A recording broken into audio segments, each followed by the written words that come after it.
So and the next is the daily mode of operation. So napaka-importante nito, yung daily mode of operation, at ang inano dito sa atin is yung character ni Daniel, na talagang siya is sobra siyang prayerful.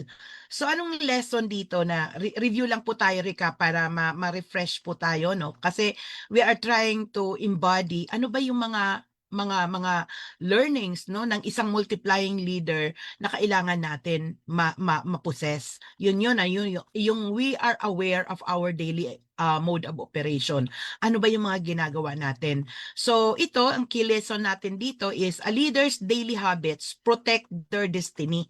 So we have to be watchful kung ano talaga yung ginagawa natin. Kasi if your habits are weak, pressure will break you. If your habits are strong, pressure will only reveal what is already inside you. Napansin niyo ba na alam ni Coach Vic na bago nag-start, medyo nagkaroon ng konti kaming uh, ano ba tawag dito, challenging moment. But doon ko din po na test on how God prepares me, na parang, alam mo yun, instead na magpanic, instead na, alam mo yun, feel sad or what, may mga feelings ka pa rin na mararamdaman. But, if we respond in humility, in calmness, in the presence of God, so nire-reveal, so what I'm trying to point out is, pag tuloy-tuloy talaga tayo na inaayos natin yung ating sarili, to be in alignment with our Creator, it reveal, no? Kung may mga challenges na nangyayari, it really reveals what is already inside us. Pero it's not a guarantee that all the time ganyan tayo. Kaya that is why importante yung ating daily mode of operation, yung lagi po tayong structured, lagi tayong nagpipray, lagi po tayong ano ba yung mga ginagawa natin as a leader, yung power hour natin, yung focus natin, connecting to our people, follow up, extending the love and care na meron tayo. Kasi napakaganda po ng nag-aantay po sa atin dito kay Live Good. Hindi po ito overnight success, but possessing, having the radical responsibility na pinag-usapan natin, having the awareness, yung responsibility na meron tayo, na we take ownership, no? Ano po ba yung mga responsibility ng isa pong leader, ng isa pong network marketer, ng isa pong affiliate leader ng Live Good? Ano ba yung mga responsibility natin? And of course, no, we cannot do it alone. We need to meditate. We need to pray. In every moment by moment, in every time na nahaharap po tayo sa mga situations na sometimes we cannot control. And then having that, no, yung ating winning framework, ako napatunayan ko to just a while ago, Coach Vic, no, na talagang yung meditation ang laking tulong, no? Kahit 1 minute, 2 minutes lang yan, you pause for a while, you inhale, exhale, and you pray, you connected to your source, you connected to God, and iaayos talaga tayo. So, yun yung kailangan ma-inhibit sa atin, na yung daily mode of operation natin, like Daniel, na when he was went to a foreign land, everything around him was designed to make him forget his God and his identity. Pero ginawa niya yung daily rhythm niya. He did not let Babylon define his habits. Kahit bawal mag-pray, talagang pray siya ng pray ng pray. So yun po yung atin pong nire-remind po sa atin dito. And next is, we talk also about our daily system. O, di ba? Importante yung system. Kasi yung structure makes multiplication sustainable. Pag meron po talagang structure, ay ito yung natutunan ko, no, na in every problem, kahit anong problema yan, basta mayroong structure, nagkakaroon po tayo ng kumbaga yung success nagiging sustainable. So structure makes multiplication sustainable. Without structure, you have chaos. Diba? With structure, you have a machine that produce result even when you are not there. So imaginein mo right now what we are doing is, tayo ay nagki-create ng mga leaders in the next couple of weeks na mangyayari po dito po sa ating team. We will be having emerging leaders na sila po yung mag-handle ng ating pong mga Zooms. There will be new speakers. So kumbaga parang we are stepping up into our next level of leadership. Are you excited on that, guys? So meaning to say, it's because of a structure na meron po tayo, we have the tendency to grow. We have the tendency to multiply. And next is, we talk also about prioritize high impact actions. So mga coaches, I hope na you are going to put all these things kasi yung pinag-uusapan natin ngayon, ano ba yung mga gagawin ng isang multiplying leaders? So isa po dyan is prioritize high impact actions. So dito, ito yung pinag-usapan natin about Martha and Mary. 'Di ba? We know already their story na si Martha sobrang aligaga, sobrang busy, pero si Mary parang tayo no na pagdating ng Friday, pagdating ng Monday, ng Tuesday, ng Wednesday, we make it a point na we pause kasi meron tayong Zoom. So yung ating GPS, isa po yan sa ating duplication code number 1. Na hanggat hindi natin naiintindihan yan, no, na we have to master the power of GPS.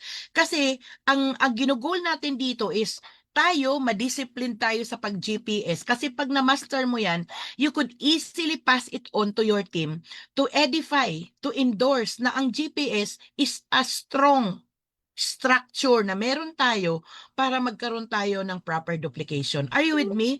So that's prioritizing high impact actions.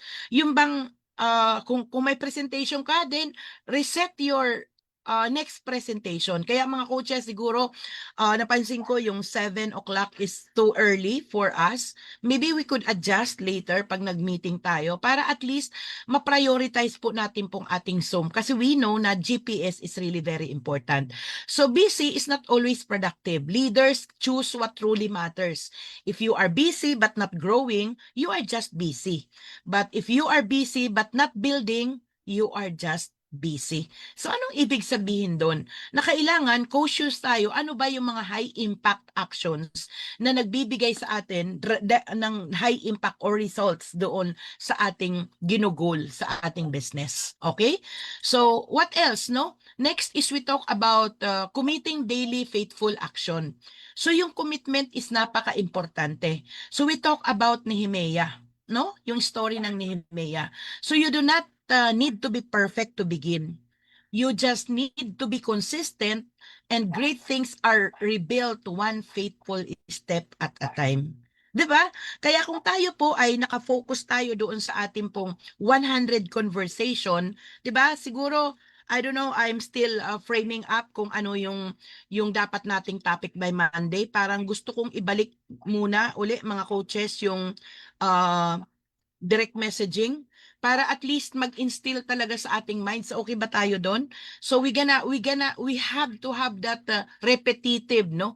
Na ma-embody sa atin na walang shortcut, no, sa pagbibuild, kundi nag-i-start yan with a simple gesture of communicating to people, with a simple gesture of connecting to people. Okay? So dito, yung commitment, no, you don't need to be perfect to begin.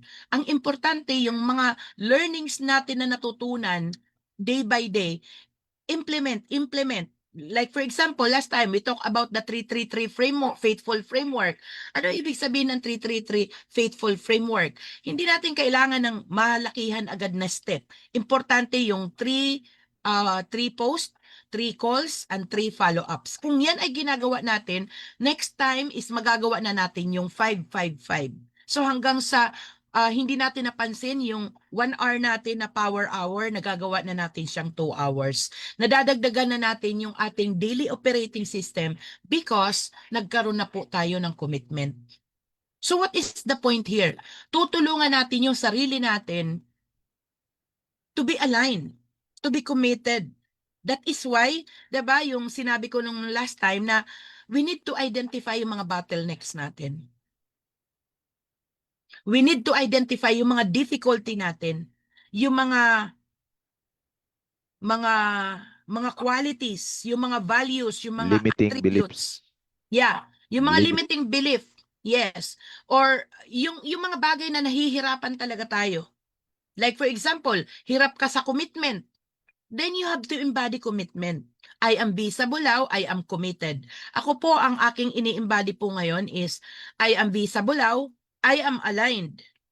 I am responsible, I am creative and excellent woman. Yun.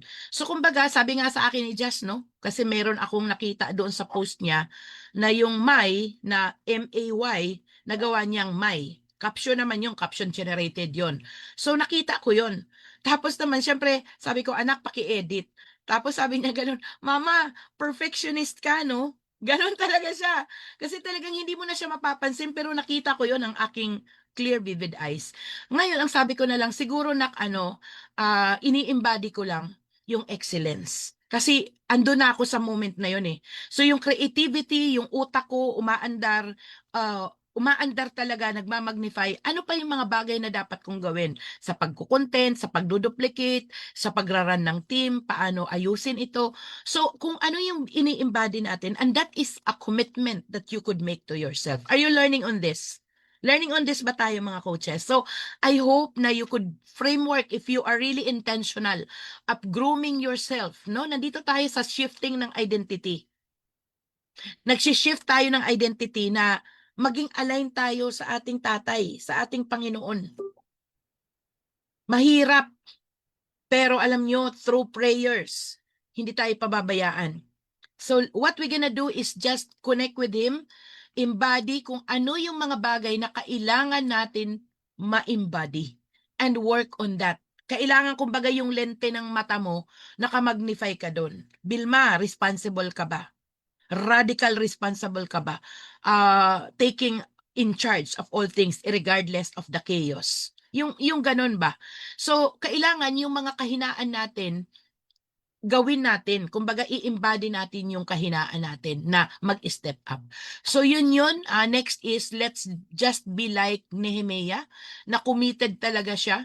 Kumbaga, in-structure niya, inayos niya yung wall doon po sa lugar nila saan nga ito?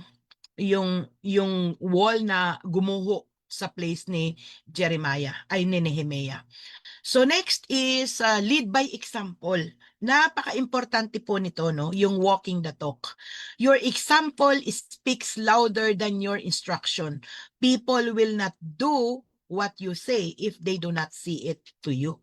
So imaginein mo kung sinasabi mong mag-plug in tapos ikaw wala ka, do you think you are in authority to lead by example into your team? So that's why we have to be very, very particular sa aspect na to. Kasi marami pong mga leaders na iba po yung ginagawa sa sinasabi. So tayo as leaders na shifting our identity, we have to be particular on this aspect. So like Jesus. So no, lead by example. Alam nyo guys, no, yung Live Good Family, yung pinakamaganda po dito na leading by example is si Lord Jesus Christ. If you just know kung ano niya ang ginawa. Dito tayo nag-stop, no, mga coaches. Alam ko dito tayo nag-stop. So medyo pause tayo dito for a while na let us pray na we could have a heart like Jesus, no? Na hindi man mapantayan, pero magkaroon tayo ng ganon. Na isipin mo, Jesus served as an ultimate servant leader, na hindi siya pumunta sa lupa to be served, but to serve. Intentionally modeled humility. Pinakita niya talaga yung kanyang humility sa kanyang mga disipulo. Anong ginawa niya? Hinugasan niya yung paa ng kanyang mga disciple. Hindi dahil sa slave siya, kasi yung naghuhugas ng paa nung time na yon, mga slave yon. Pero doon, pinakita lang ni Jesus Christ na he led by example, na kahit siya ay he is a teacher, he is a master, pero pinakita niya yung humility, na he allow himself to be a servant leader. So tayo ganun din po sa ating pagbibuild ng ating Live Good business, na we should lead by heart.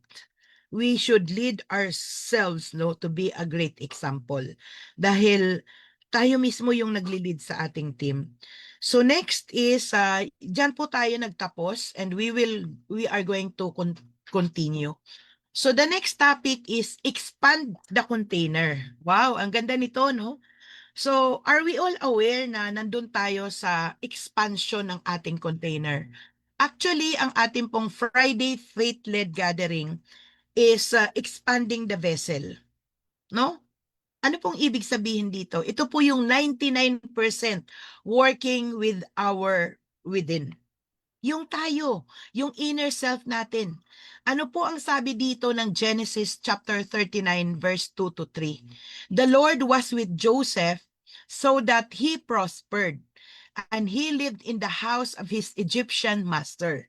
When his master saw that the Lord was with him, and that the Lord gave him success in everything he did. So dito, ito yung story po ni Joseph and Ruth, na si Joseph was faithful in Potiphar's house before he ruled Egypt. And then si Ruth naman was a loyal to Naomi. Alam niyo po itong story na to ni Ruth at saka ni Naomi. Parang ano po sila, parang manugang no, na namatay po yung asawa dito ni Ruth no, na pero naging faithful po siya kay Naomi. She become part of the lineage of Jesus.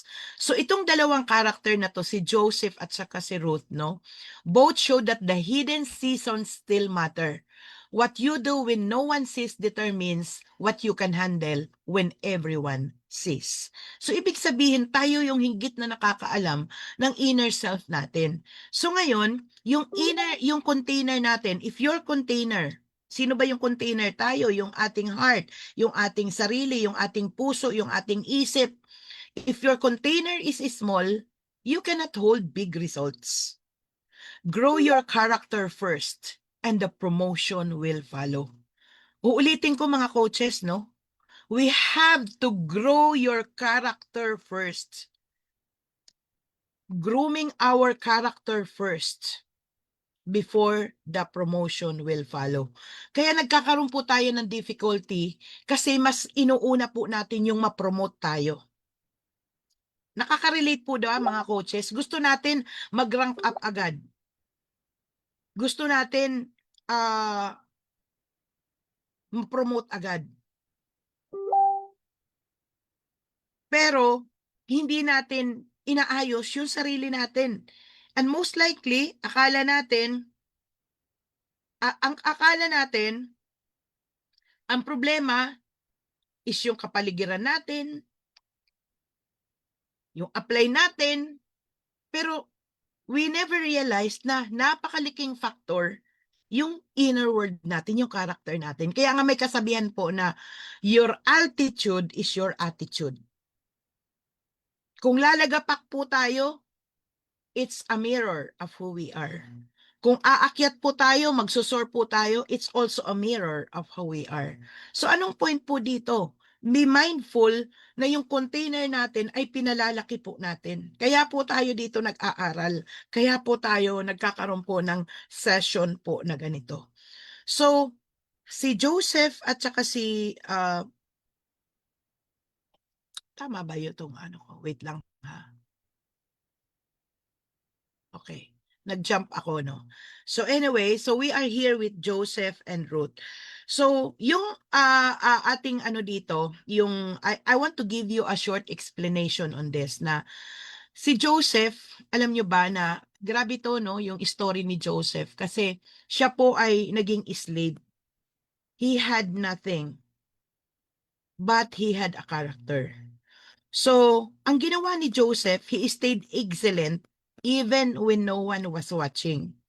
So, he stayed faithful even when it would have been easier to give up. So, ano po ang nangyari kay Joseph? So, isa po siyang alipin, no? Na ang nangyari dahil sa faithful si Joseph, kahit walang nakakakita, walang nakakaalam, pero God sees his heart. Nakikita ng Lord si Joseph. So ang ginawa po ng Panginoon, God did not promote Joseph because of his position. He promoted him because of his character. So yung character is the container for capacity.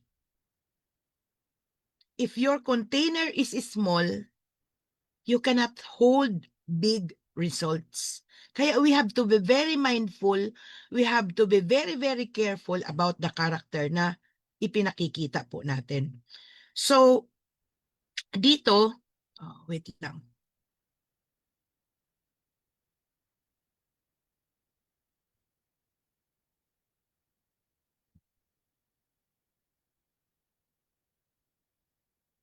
So, anong nangyari, no?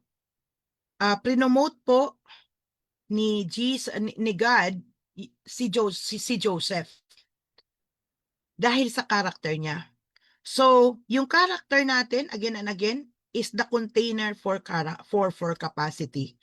So, if your container is small, kaya kung meron tayong attitude problem, talagang problem.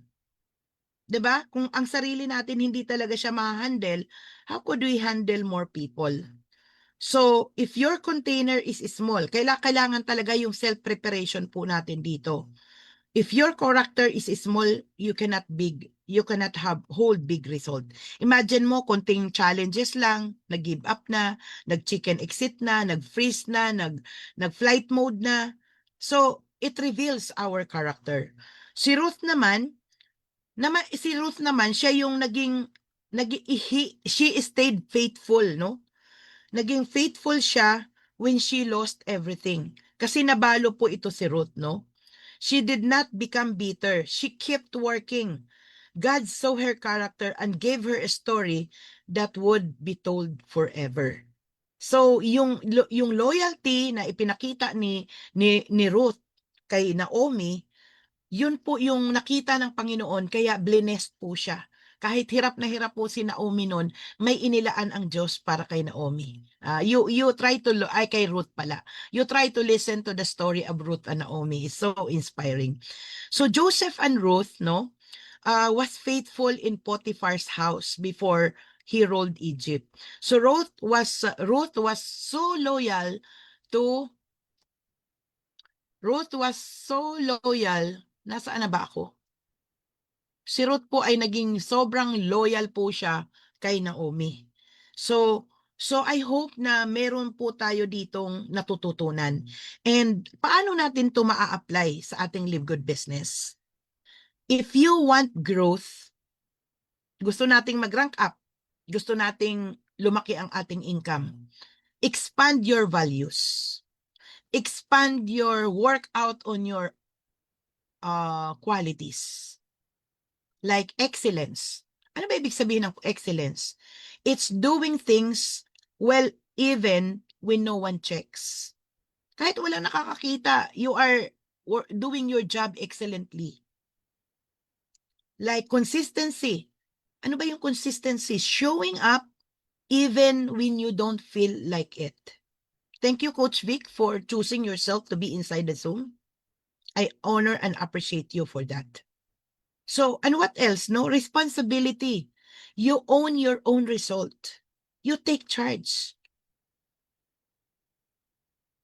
And that kind of, yung radical responsibility is such a big attributes or such a big factor na kailangan natin talagang ma-embody na qualities. Kasi sobrang applicable po yan sa ating pong buhay, maging sa ating pong business. Kasi once we become a responsible leader, you will be consistent.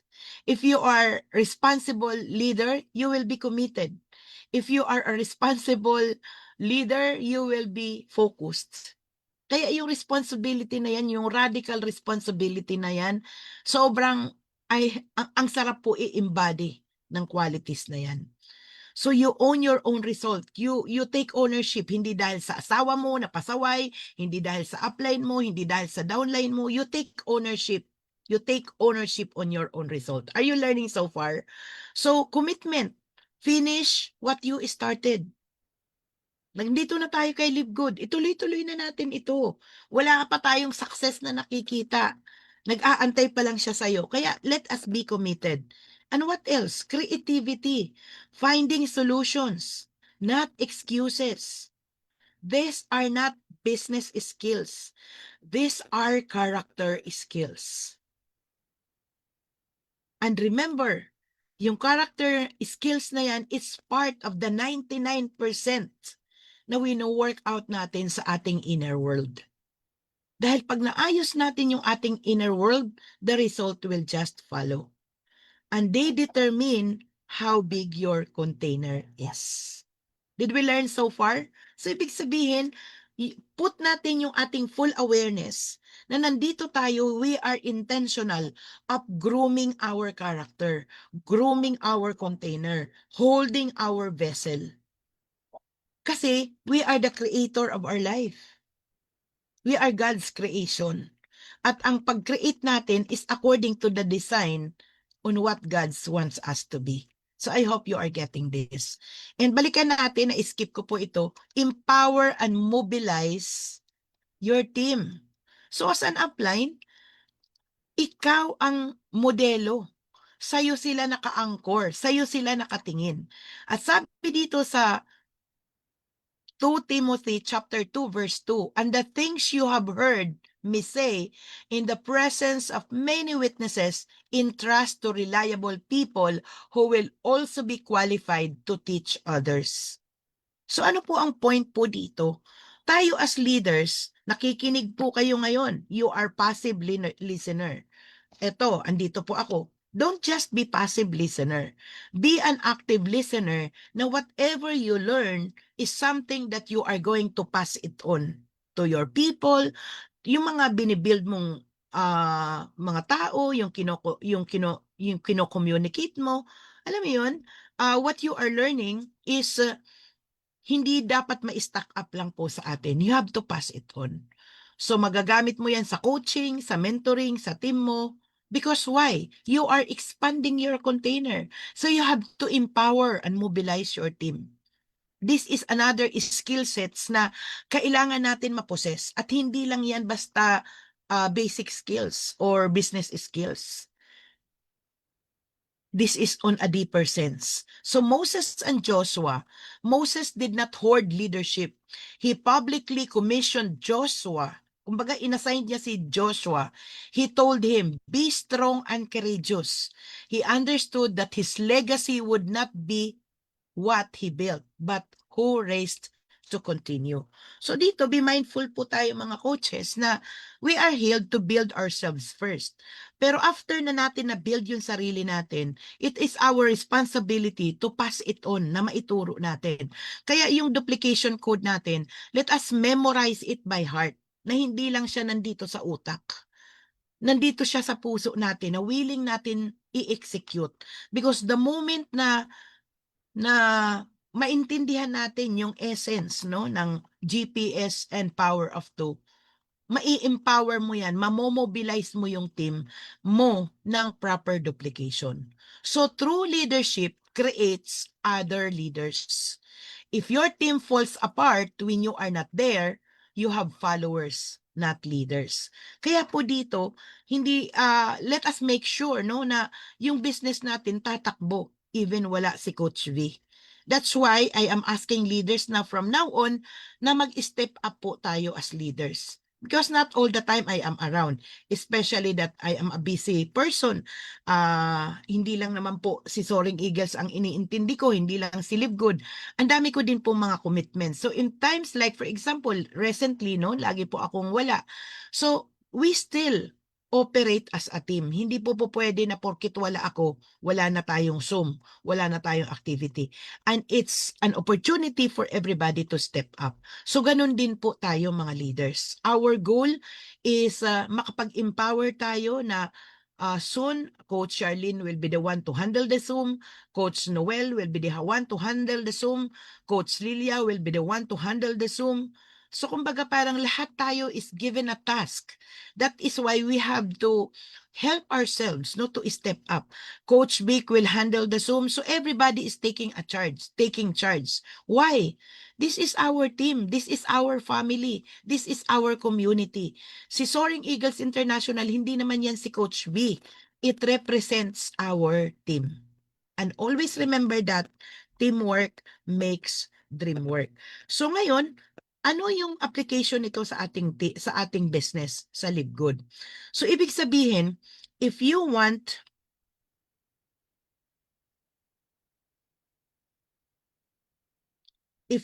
na paano natin siya mai-apply, no? So kasi dito ang tinuturo sa atin, true leadership creates other leaders. Hindi yung siya lang yung magaling. If your team falls apart when you are not there, you have followers but not leaders.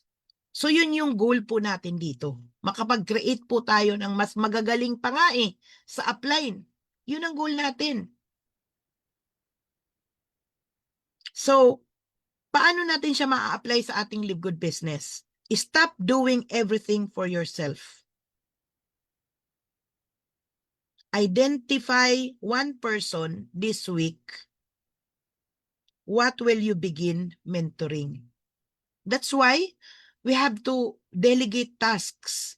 And congratulations, by the way, because we are having this, siguro for now, a weekly meeting with the leaders para mas lalo tayong maging connected, mas lalo tayong ma-establish yung ating teamwork because teamwork makes dream work, mas ma-enhance pa yung ating leadership capacity. So identify one person in each week. Sino po yung in charge sa time? Dapat meron po nagta-time sa atin eh. Kasi isipin mo, ang nangyayari ngayon, ako pa din po yung nag-send, nagre-remind. Pasok na kayo, start na. Maganda siguro meron po tayong timekeeper. Pag nagkaroon tayo ng planning and everything, we have to put everything talaga into structure. So, we need to delegate a small responsibility like hosting the Zoom. Next time, hindi na lang si Coach Vic. There should be other host na pwede pong mag-handle. Leading a group chat, doing a training. Kaya yung ating mga GC, dapat interactive po tayo doon. Hindi lang si Coach Lilia ang nagpo-post. Everybody must interact. Leading a group chat, doing a training. Let them lead. Let them grow. And your job is not to build a team under you. Hindi yun eh. Our job is to raise leaders beside us. Are you with me? So ang goal natin, hindi tayo mag-come up ng subordinates. Ang goal natin dito is to have leaders besides us. That is empowering and mobilizing our team. Agree on this? Kaya mga leaders, step up po tayo. Na pag halimbawa binigyan ka ng task ng upline, accept that because that is already the starting point that you are taking ownership. Okay? So next is, done na tayo sa expanding container.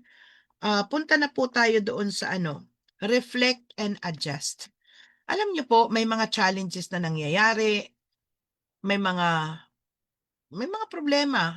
Habang tayo ay buhay, talagang meron po niyan.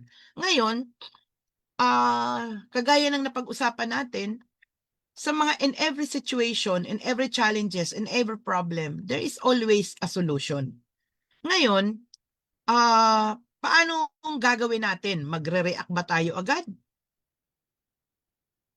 Ano bang dapat nating gawin? Napakalaking tulong yung tayo ay magkaroon ng reflection and adjust. Sabi po dito sa Acts chapter 16, verse 6 to 7, Paul and his companion traveled throughout the region of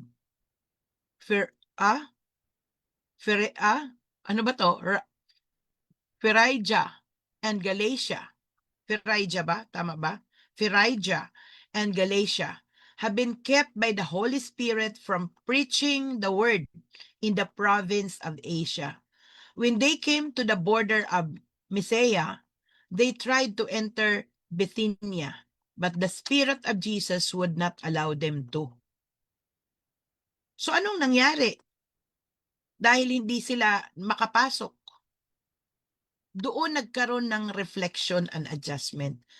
So, dito, sabi po dito, si Paul is a missionary who is stayed flexible. Flexible po siya. He had strategies, but he was sensitive to the Spirit. Nakikinig siya sa discernment. Yung discernment niya, nakikinig siya sa Spirit. He did not force doors that were closed. He looked for open doors. He shows us that a kingdom leader stays sensitive, not rigid. So sa buhay natin, sa atin pong sitwasyon, ano ang ini-encourage sa atin po dito? Hindi basta-basta na banat na lang tayo ng banat. Ako yung bagay na natutunan ko na pag may mga gagawin po ako na mga tingin ko major decision, I make it a point na I have to pray. Pag kinakailangan ko mag-fast, nagfa-fast po ako. Kumbaga, I ask the guidance talaga ng Lord na ma-feel ko talaga na okay, I gonna do this. I seek God's command, no? Kung tama ba yung ginagawa ko. Kasi sa buhay ko, ang dami ko na pong palpak. But when I become more intentional of working on my transformed life, talagang kinotion ko yung sarili ko na magkaroon ako ng proper structure. And being prayerful in every situation bago ko gawin, isa yun sa ini-embody ko na hindi ako makagawa ng desisyon na hindi ko muna pinagpipray. So, what is the message na binibigay sa atin dito? Reflection helps you improve. Adjustment keeps you effective.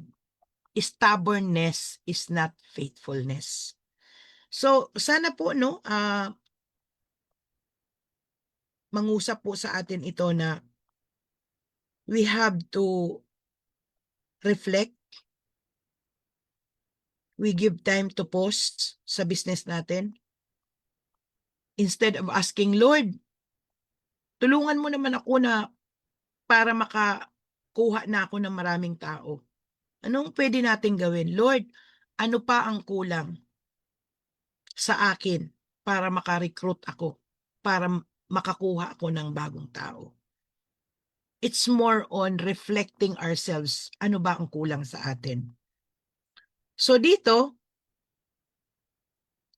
Paul had plans, di ba? Si Paul may plano po siya. He wanted to preach in Asia, but the Holy Spirit closed the door. He tried Bithynia. Again, the Spirit said no. Paul did not get frustrated. He did not quit. He adjusted. Kaya ako, nung nagkaroon po ng attrition, hindi na ako nag-resist sa attrition. Ang naging prayer ko, Lord, anong dapat kong gawin? So he kept moving. He adjusted. Si Paul, a mature leader knows when to adjust without losing the mission. Flexibility in methods is not weakness. It is wisdom. If something is not working, do not keep doing it. Change your approach, but never change your mission. Ibig sabihin, focus on our goal. Maybe we change our strategy, pero yung goal natin na mag-diamond, yung goal natin para mag-step up, mabago ang buhay, still remain the same. So, are we learning on this? So, anong pinakikita? Ano yung key list? Ano yung Live Good applications po natin dito? If your script is not working, halimbawa, binigyan po tayo ng mga direct messaging scripts, i-practice mo. Ngayon, yung script mo hindi nagwo-work, then adjust mo. If your team is inactive, adjust tayo. Like for example, right now, napansin ko po na yung 7 o'clock, parang everybody is having a hard time na makapasok on time. So siguro we're gonna adjust it to 7:30, something like that. So if your team is inactive, change your approach. If your follow-ups are not converting, ask for help. Review your week. What worked? What didn't work? What will you change? Do not keep going the same thing expecting different result. Ibig sabihin, wala tayong binabago sa sarili natin. Hindi tayo nagpa-power hour. And still, gusto nating mag-diamond. Gusto nating kumita. Pero we are not taking our part. Meaning to say, there is something that we are going to improve. So that is not faith. That is foolishness. Grabe, no? That is foolishness. So meaning to say, we need to adjust. We need to improve. We keep on moving. So useless po na nandito tayo kay Live Good, attend tayo ng Zoom, tapos hindi naman po tayo nagtitake responsibility. Hindi naman po tayo nagtitake action. So if you don't like the result, change the approach. Stupidity. Yeah, thank you, Coach Vic. So are you learning so far on this? So meaning to say, ano ba yung hindi nagwo-work? Bakit ba parang ang hirap-hirap? Hindi ako makausad. Dalawang direct 3,000 pesos lang to, hindi ako maka-enroll, hindi ako mag-bronze. Ano ba nangyayari? Ngayon, let us have an honest evaluation, reflection sa sarili natin. Am I really doing my power hour sincerely? So, yun, nawala na naman si Michelle. O no, nagkakandalaglagan yung ating mga kausap. So meaning to say, ganun, no? Let's have that sincere, no? Na reflection sa sarili natin. In what area kulang pa ba? Kasi kung information ang pagbabasihan, kung knowledge, skills ang pagbabasihan, ang dami na po natin. But the question is, do we apply? Do we apply? So next is, a multiplying leader has this clarity of vision. Meron po ng clarity of vision. So, ano po ang sinasabi po dito?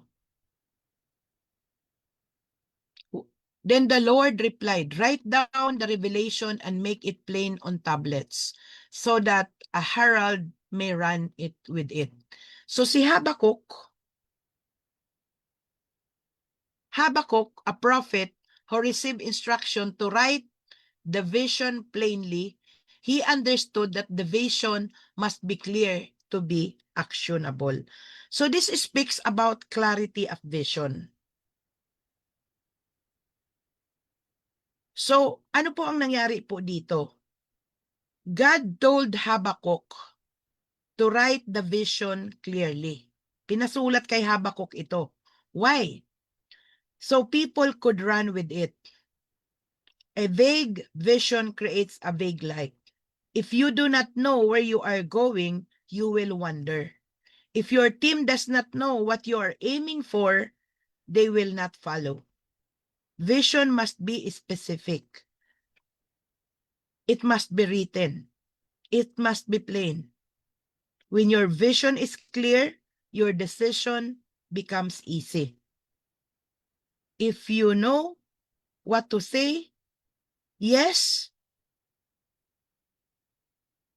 you know what to say yes to and what to say no to, because everything is measured against the vision. So ibig sabihin yung clarity po ng ating vision is teaching us when to say yes and when to say no. So what is the relevance here? No? Yung ating biblical character example dito is si Habakkuk. Habakkuk, a prophet who received instruction to write the vision plainly. He understood that the vision must be clear to be actionable. So tayo dito may Live Good family. Na kay Live Good ka. Bakit ka magre-recruit? Bakit ka mag-i-enroll ng tao? Why are you enrolling people? Try to ask that question. Is it just because you want to make money? Or is it anchored to the mission statement of Live Good? To help people get healthy and stay healthy without having to spend a fortune to do it.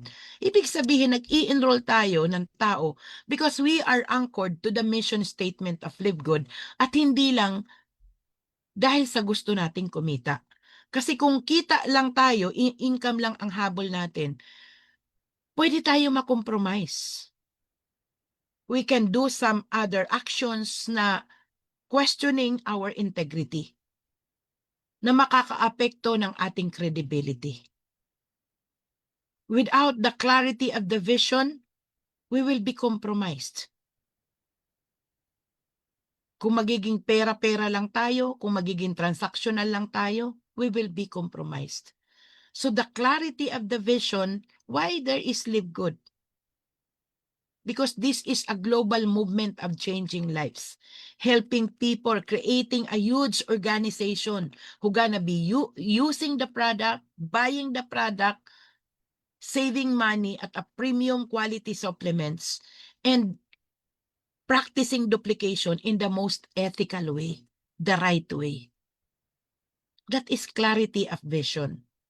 Kasi kung ang tingin natin si Live Good ay para kumita lang tayo for our own personal gain, there should be a problem on our multiplying leadership. So what is the key lessons here? Direction must be specific if you want measurable result. A fuzzy target is hard to hit. Mahirap po yun. Yung malabo. Yung hindi tayo nakafollow sa structure. Hindi tayo nakafollow sa standard. Hindi tayo nakafollow sa bylaws. Hindi tayo nakafollow sa policies, sa guidelines. That's clarity also. So what is the Live Good application here? Write your 90-day vision in one sentence. Write your commitment statement for yourself to work your inner world. I am Bisa Bulao. I am aligned, responsible, creative, and excellent woman. Yun yung gusto kong, sinasabi ko po yan. Bago ako matulog, bago pagkagising ko, during my meditation, my prayer, I always declare that. At nai-embody ko na siya. Imaginein mo pati yung spelling, no? Nakikita ko. Kaya sabi sa akin ni Jasmine, Ma, perfectionist ka, no? Sabi ko, nak, hindi. Nai-embody ko lang yung excellence. Are you with me? So, ngayon, if we want to have that clarity of our vision, we need to set up our 90-day goal in one sentence. Be specific. Do not say that I want to grow. No, you should say that I want to reach the rank of silver before this quarter ends. I want to reach the rank of gold before this quarter ends. I have to have 20 people on my team and earn how much? 20,000 in that month. Diba? Define your 30, 60, and 90-day goal. Alam nyo guys, no, Live Good Family, pag ito, winork out natin talaga. Income, rank, team size, daily activity, write it down. Put where you can see it. Run with it. Operate with it. That's clarity of vision. So pag lahat po ng ating pong ginagawa, I am Live Good affiliate. Basahin ko yung sinabi dito ni Coach Vic. Pwede po kayong mag-comment dyan if there are things you want to impart, no, to participate the discussion. I am Live Good affiliate who believes the mission of helping people to become healthy and staying healthy in an affordable way through a system of education. Amen. Yes, you are. Diba? If you keep doing the same thing over and over again, expecting the different result, is stupidity. If you don't know where you're going, you have arrived already. Yes. So, that's vision, mga coaches. So, sana po na ma-apply po natin ito sa ating pong pagbibuild because it's about time to create urgency, mga coaches. We are already turning into the second quarter of this year. This is the first month. Malapit na po tayong matapos. At kung yung clarity ng vision natin na lahat tayo maka-enroll ng 2, kahit hindi first week, kahit every month, the situation will be different. So, ngayon, are you with me? So, that is on how we gonna apply, no, yung clarity of vision sa ating Live Good business. So we have to be very specific sa 30-day goal, 60-day goal, and 30-day goal natin dito kay Live Good. Next is expanding thinking. Grabe, no? Expanding thinking. Tama ba? Ay, no. Dito po tayo sa honest assessment. Ito po yung reality check. Sabi po sa Lamentation chapter 3 verse 40, let us examine our ways and test them, and let us return to the Lord. Magkaroon po tayo ng self-assessment. Honest assessment to ourselves. Ito yung tinatawag po na self-evaluation. Self-assessment. Sabi po dito, si David who often prayed, search me, O God. He did not hide from his flaws. He invited God to show him what needed to change. That is a leader posture, truth over denials. Alam mo yung lagi pong nagiging problema, yun po yung ating ego to always look good, the ego to always be right. At dyan po ang nagiging problem. So, but if we want to be a multiplying leader, honest assessment must be in place. So, honesty is the beginning of growth. You cannot fix what you will not face. So, short explanation lamang po tayo dito, no?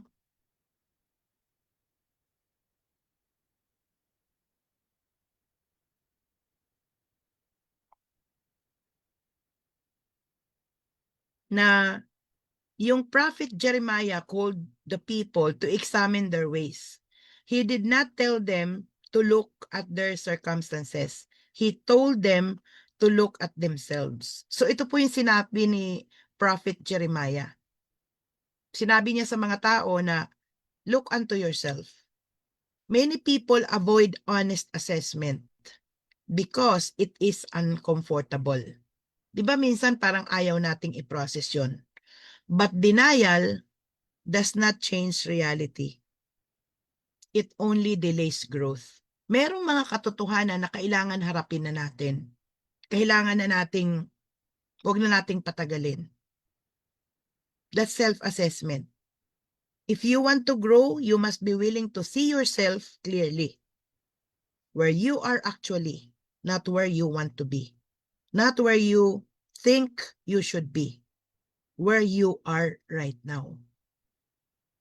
So dito, sabi si David, no? 'Di ba nagpe-pray siya? Search me, O Lord. Search me, O God. He did not hide from his flaws. Kumbaga naging transparent talaga si David kay Lord. 'Di ba? Ganun naman po tayo. We surrender everything to God. So ano yung key lesson nga dito? Honesty is the beginning of growth. So how are we going to apply this to our Live Good business? Rate your follow-up consistency this past week from 0 to 10. Halimbawa lang, graduhan mo yung sarili mo. How many invites did you actually send? How many persons did you initiate conversation? Honest assessment po yan, ha? How many people did you actually train? Be honest. Do not make excuses. See the gap clearly. Kaya pala ako hindi maka-enroll kasi hindi talaga ako nagpo-prospecting eh. Ngayon, kung hindi natin nagagawa yon, are we happy with that kind of result? Doon na tayo mag-a-adjust. Doon na tayo magpo-post. Doon na tayo magre-reflect. Kung happy tayo sa nangyayari, na walang result, there must be a problem. So ngayon, kung na-challenge tayo, then let's be more proactive. Learning on this, mga coaches. So yun, magkaroon tayo ng self-assessment. Be honest. Do not make excuses. See the gap clearly. Because the gap between you, where you are now, and where you want to be, is where growth happens. Asan tayo ngayon? Gusto mong maging diamond. So merong progress, no? Gusto mong mag-ramp up to gold. Merong kang gagawin at doon nangyayari yung growth. Face it, then close it. Haharapin talaga natin. Okay? So I hope na we're learning on this. And the next is expanding thinking. Hindi yung shrinking thinking. Expanding thinking, sabi po dito sa Ephesians chapter 3 verse 20, now to him who is able to do immeasurably more than all we ask or imagine, according to his power that is at work within us. So Paul, he wrote about God's abundant ability from a prison cell. He was not limited by his chains.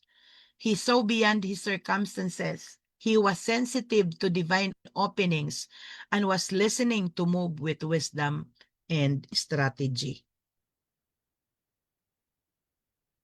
So ano po yung gusto pong iparating sa atin dito? So God is not limited by your current situation. He is not limited by our past failures. He is not limited by our bank accounts. Or He is not limited by our experiences. He is able to do more than what you ask or more than what you imagine. Alam ng Lord yun. The problem is often not on God's ability. Tandaan niyo po ito, no? Yung problem, hindi yung ability ng Panginoon. Kasi God is an amazing God. Everything is possible with Him. Ang tanong doon, it is our thinking. Niisip ba natin? We limit God to what we have seen before. We think small. We play small. We play victim. We pray small. Yun eh. We imagine small. But God says He can do immeasurably more. Kaya natin yan. Ang tingin sa atin ng Lord, malaki. Pero how do we respond? Paano natin tinitingnan yung sarili natin? Most often, we play victim. We play small. Kasi ganito kasi. Diba? So open thinking leads to open opportunities. So if you cannot see it, you will not pursue it. So ano yung binibigay sa atin dito? Lakihan natin yung ating pananaw. Lakihan natin yung ating kaisipan. Yun yung multiplying leader. So do not limit God to one method. Look for new doors. What you cannot imagine, God can do it. God is opening me another opportunity. Kasi I have this problem na andyan na, mga potential leader na yung mga nakaka-rarab to elbow to elbow ko. Pero alam mo ba yon na parang mayayaman kasi tong mga to. May mga negosyo na kasi to eh. May tendency ako nag-step backward para hindi ko i-offer yung opportunity. Pero this time around, na I am embodying courageous, diba? And being responsible leader, I have already started na mag-reach out, kumausap, mang-help ng support, mag-ask ng support. So it start with the way we think. So paano natin ito ma-apply sa ating Live Good business? List one strategy na hindi mo pa ginagawa. Ano yung isang bagay na naiisip mo para maka-step up ka sa Live Good business mo? Pumunta ka sa barangay nyo. Kausapin mo yung barangay kapitan. Kap, pwede ba meron lang akong business na gusto kong i-share? Magkwento ka lang. You talk to the secretary. You go to the school. You just present the opportunity or maybe you try to invite, mag-home party ka. Mag-share lang, magkwentuhan lang. Halika, kwentuhan lang tayo. I have an amazing story to tell. So ano pa yung hindi mo naiisip? Na alam mo pag ginawa mo is something na mag-o-open sa'yo ng door for promotion with your Live Good business. So think that kind of bold action that you have not yet taken because you are afraid, because you are having a self-limiting belief. Who can you help that you have not asked? Minsan, pwede naman tayong humingi ng support. Pwede naman tayong humingi ng tulong. Apply. Meron akong gustong kausaping tao pero dinadaga talaga ako eh. 'Di ba? So there are people. So anong message po dito sa atin? Stop thinking small. My Live Good family, stop thinking small. Ito yung tinuturo sa atin dito. Now we have to expand our thinking. Stop limiting God. There are people wanting to join your team that you have not even met yet. Meron na yan. There are leaders waiting to be developed that you have not spoken yet. expand your thinking, take a bold step. Andyan sila. Kaso nga lang, hindi natin na-exercise, no? Yung mental exercise na sino pa kaya yung pwede kong kausapin? Ano pa kaya yung gagawin ko? Alam niyo dati nung hirap na hirap pa ako sa buhay ko, naalala ko nun yung creative ideas, no? Kaya gusto ko ng creativity, no? Because I want really to expand my business, na maging creative pa ako to think who are the people na pwede kong i-prospect. That is expanding our thinking. But most likely tayo, hindi na eh. Nag-shrink na tayo. Minagnify na natin yung small thinking, playing victim, playing small. Pero, hindi ibig sabihin na hindi capable ang God. Andyan si Lord. Kailangan lang natin ask. Alam niyo yung yung libro ni Norman Vincent Peale. If there is one specific one powerful word na meron tayo, alam mo kung ano? 3 letter. It is ASK. Totoo nga naman. Kasi pag lahat inask natin kay Lord, ask lang tayo ng ask kay Lord. Ibibigay eh. So sana itong mga pinag-usapan natin, ang dami na eh, no? So I hope you are jotting the notes. One attributes, one step na kailangan nating i-embody para magkaroon po tayo ng multiplying leaders. Expanding thinking. Yes. So what else, no? Let's go to the next. Action or excuses. Saan pa tayo dito?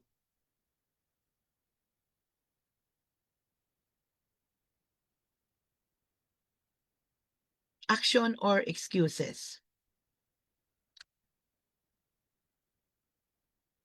Sabi po sa James chapter 1 verse 22, do not merely listen to the word and so deceive yourselves. Do what it says. So ibig sabihin, hindi lang sapat hindi lang sapat na binabasa lang natin yung Bible, nakikinig lang po tayo sa Zoom. It's not just enough. Kailangan gawin natin kung ano yung bagay na natutunan natin. Because it says here, no, every biblical leader was known for obedience. So yung obedience natin, 'di ba? Yung 4 simple steps, paano natin gawin yung business? Define your why, learn, obey, and take action. So imagine mo, naglo-learn tayo pero hindi naman tayo nag-o-obey sa GPS at sa power of 2. Hindi naman natin talaga siya ine-execute. There was no obedience. So dito what the biblical character is telling us that every biblical leader was known for obedience. They did not just hear God's instruction. They acted on it. Noah built, Abraham went, Moses led, Joshua fought, they committed. So yung mga tao na yan, yung mga biblical character natin yan, 'di ba? Pinagawa si Noah ng barko sa tuktok ng bundok. Isipin mo pinagtawanan siya. Nung sinabi kay Abraham, you will the father of all nations. Pumunta ka sa ganitong lugar. Si Moses na grabe, sa kanya ipinakita yung mga miracles. Si Joshua na lumaban, they all committed. So ibig sabihin tayo, we can have this kind of commitment by obedience na let's master yung bagay na dapat nating i-master. Yung, alam mo yun, yung tatapusin natin yung buwan. Ako, I'm putting pressure on myself dahil sobrang na-busy ako ngayong buwan na to. So, I have to set myself by example na bago matapos itong buwan na to, I need to have my 2 people, personal direct. That is the urgency na nakatingin ako sa goal list ko na I have to work double time. So yung staying commitment. So a leader who will not commit will not multiply. Commitment is daily, not one time. Learning on this, mga coaches, I hope na naglo-learn po tayo dito, no? Okay, so doing things whatever it takes. So next is, ano to? Natatakpan. Final commitment to kingdom leadership. Ano po yung sabi dito sa Colossians chapter 3? Malapit na po tayo matapos. Verse 23. Whatever you do, work at it with all your heart as working for the Lord, not for human masters. Like Paul, he lived as a model leader, disciplined, focused, and committed to multiplying leaders. He worked with all his heart because he knew he was serving. So leadership is a covenant, not a casual role. It requires surrender, discipline, and commitment. So I hope na itong mga qualities na to, ma-workout natin yan sa ating pong mga sarili na we need to be, hindi po ordinary, no, yung ating pong pinasok na negosyo. So napaka-importante na magkaroon po tayo ng tinatawag na commitment. We have to surrender to God. Disiplinado po tayo, committed po tayo. So ano po yung final commitment ko to kingdom leadership? Ito po yung ating pong covenant. Okay, so itong verse na to, yung sinasabi po sa atin dito, this verse is changing everything. If you are working for human approval, you will quit when criticism comes. But if you are working for money alone, you will quit when money is slow. But if you are working unto the Lord, your motivation is different. Like for example, in my case, I consider my Live Good business as my community. Ito yung calling ko. But if you are working unto the Lord, your motivation is different. Your standard is higher. Your endurance is longer. Because leadership becomes powerful when it is surrendered to God and live with discipline.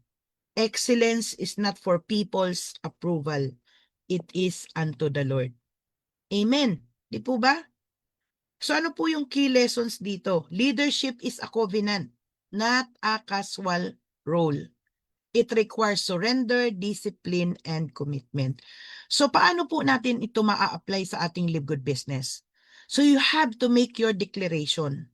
I will act daily, not when I feel like it.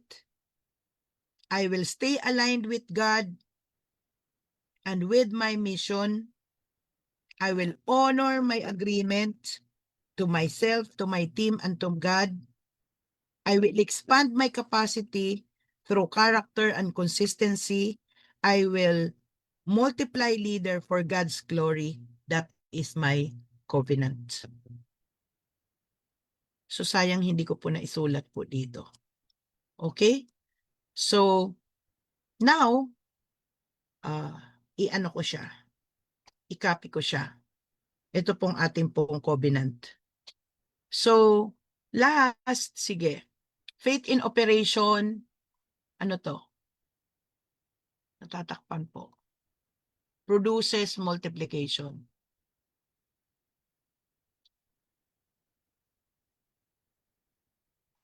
Faith in operation produces multiplication.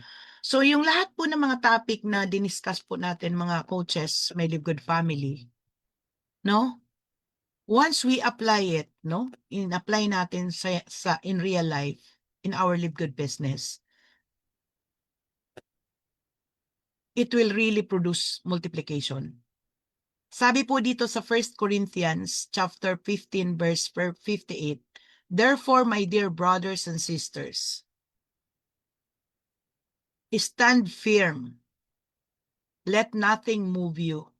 Always give yourselves fully to the work of the Lord, because you know that your labor in the Lord is not in vain.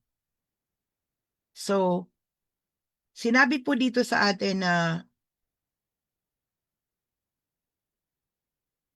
Joshua, he is fitting closing character because he led Israel into breakthrough through obedience, courage, and repeated action. He stood firm, he was not moved, he gave himself fully, and he saw the walls fall. So what is the key lesson here? What you do after learning is what determines your future. Faith is not proven by what you say, by but by what you do repeatedly. Mga coaches, itong ginagawa po natin sa Soaring Eagles International, I know a lot of groups are not doing this. They're not having this. And we've given so much enough of knowledge, learning, wisdom, pero it is not the thing that matters. What matters is, ano yung gagawin natin after we step up from the Zoom. So, what we do after learning is what determines our future. So, what happened? Paano natin siya i-apply sa ating Live Good business? What happens after ng ating pong Zoom?